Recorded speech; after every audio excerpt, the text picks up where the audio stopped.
Fans of the villain/occasional anti-hero Deathstroke are in for a treat when they catch him in Justice League in theaters. Joe Manganiello, who plays Deathstroke, has put together a pretty respectable resume over his roughly 2 decades in the film business. But he's not quite a household name just yet. Here are a few reasons he looks so familiar. Spider-Man. In 2002 Spider-Man, Manganiello played infamous bully Eugene Flash Thompson. He's horrible to Peter Parker at every opportunity, to the point where you can't help but cheer when he finally gets what's coming to him in the form of Peter's first spider-powered beatdown. I like you so much I wish you had landed that punch on Tobey Maguire. How I Met Your Mother.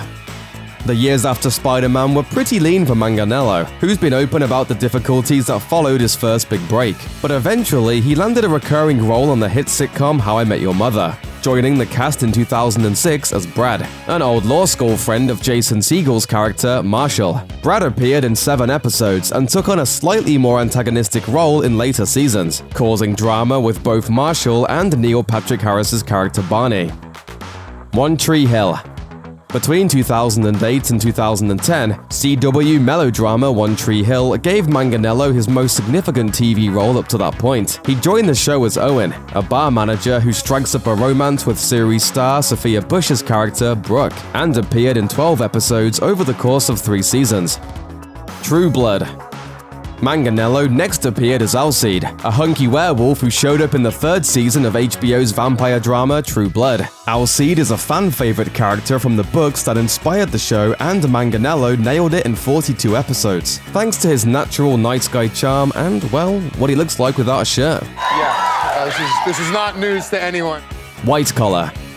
Season 3 of the USA Network's White Collar saw Manganiello sign on for a 1-episode guest appearance, which features him in an antagonistic role as Ben, the neighbor of series regular Tiffany Thiessen's character Elizabeth. It was the first time in a while Manganiello played a full-fledged villain, experience that would come in handy a few years later when he landed the role of Deathstroke. Magic Mike. Manganiello's combination of charm and killer physique clearly got him the right kind of attention from director Steven Soderbergh, who cast him in a memorable supporting role in his 2012 smash hit dramedy Magic Mike. Manganiello appears in the film as a heartthrob dancer with a memorable name. His go-to costume? A classic fireman getup. Funny enough, he almost didn't take the role, and it was Chris Rock, of all people, who convinced him to do it. And I turned to Chris and I said, if I don't get a shirt on soon, every guy in the world is gonna hate my guts.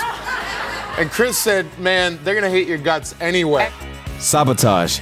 End of Watch director David Ayer cast Manganiello in Sabotage, starring Arnold Schwarzenegger. Manganiello plays Grinder, a character mostly recognizable due to his distinct cornrows. Sabotage didn't go over too well with critics and was ultimately a box office failure, but it does feature some killer action sequences and lots of big guys blowing stuff up, which is kind of all you want from a movie like this.